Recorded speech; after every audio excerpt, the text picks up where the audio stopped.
And we're back. Benja Welldone coming at you live, part 2, living in Brazil on this beautiful December the 19th, Tuesday at 3:34 p.m. How are you doing? So, the first video I talked about how awful the flight was, and I also mentioned how there was so many things that went wrong. It was essentially, it was basically countless. And between the first video and the second one, I remembered a few other fun things. So the hotel that we were staying at, it was one of the worst hotels I've ever been in. And the shower alone, it literally had a hole in it, so water would leak out of it. So I didn't get in the shower, right? And I didn't have a change of clothes because all my clothes were, I only brought like one change of clothes because I was supposed to be taking an overnight flight and arriving in the morning. But when the flight got diverted and there's a fuel leak and everything is going sideways, I ended up staying, my wife and I stayed in a hotel overnight, and it was comped by the hotel. We didn't get any food or anything like that. Everything was closed. It's like, why give a meal voucher if you don't have a way of using it?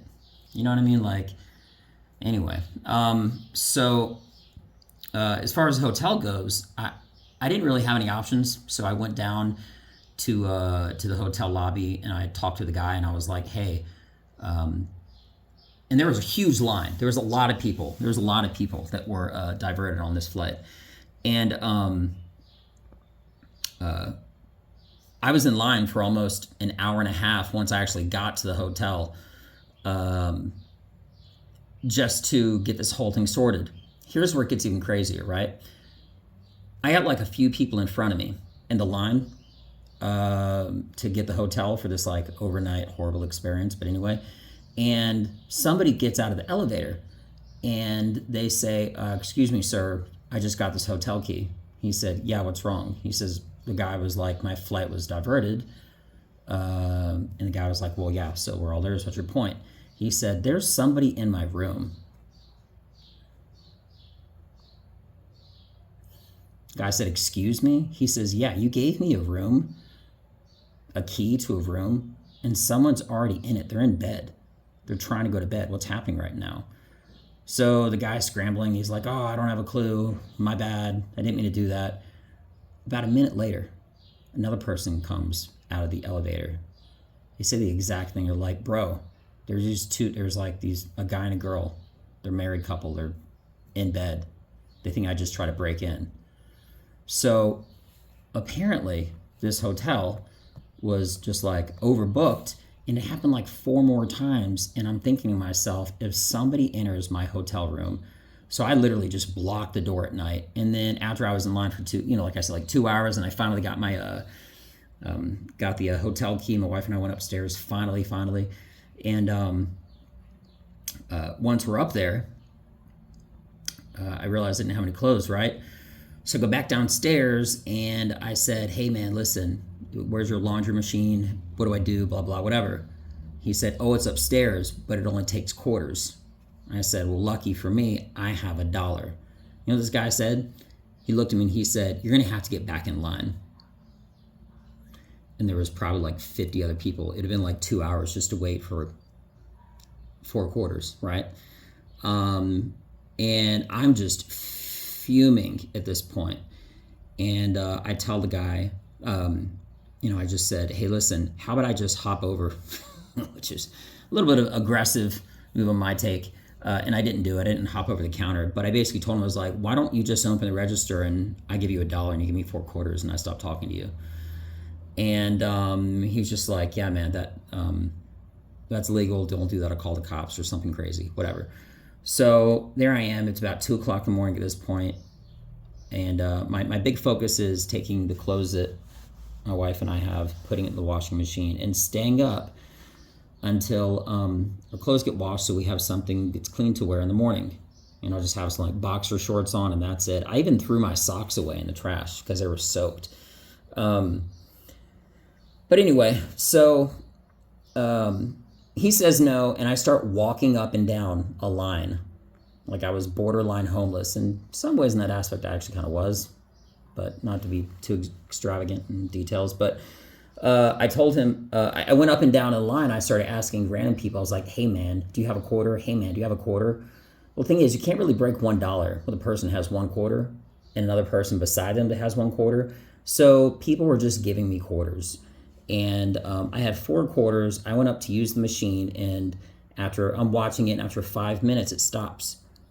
I came back downstairs, and I was like, hey, man, the washing machine, it ate my money, or it ate their money. You know, it stopped working after 5 minutes. And he looked at me, and he was just like, oh, did you use the one on the left? Yeah, that one's broken. I'm thinking, like, what's happening right now, you know?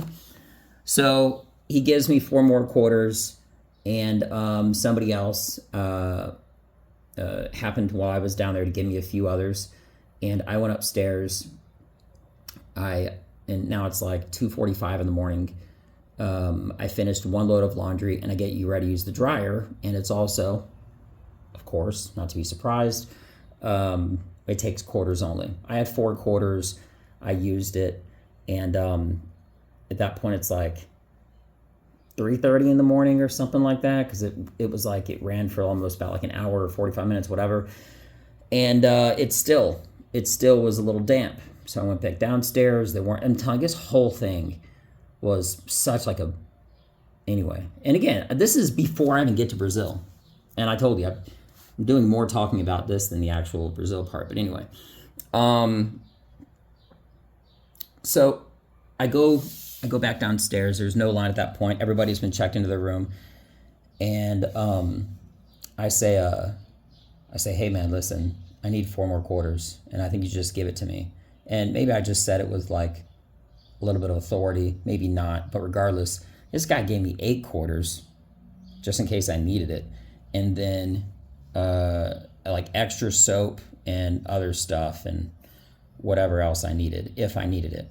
So I went upstairs, another 45 minutes passed. I go to my room, and that's the end of the first night. Whew. So fast forward, I have a lot of other problems, get on the airplane, a lot more other problems, and it still takes about a day and a half to get to Brazil because of some other issues, which I will talk about in the other video. The next video, but it's been awful, and none of it has to do with Brazil. And then once my wife and I got here, it was like 115 degrees, and that's actually so hot that even with your air conditioning, it's like it doesn't matter. It's so hot that like most of the houses in Brazil are made of concrete, so it like retains the temperature and actually kind of like cooks your house. It feels like you're actually like in an oven.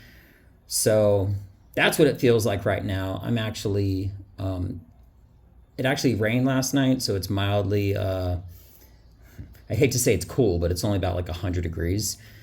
Yeah, so that's all I got right now. Second video, obviously longer than the first one, but I'll make one more video, and just to break it up, I'm sure I'll do it tomorrow, talking about all the great things now that I'm actually in Brazil. And yeah, it's been crazy. It's been awful, but there is light at the end of the tunnel, and that's the exciting next video about some great things and motivations and ideas and mindset and everything else. So I'm looking forward to saying that, and I will make that video tomorrow. I'm Benja Welldone. Check me out. Peace.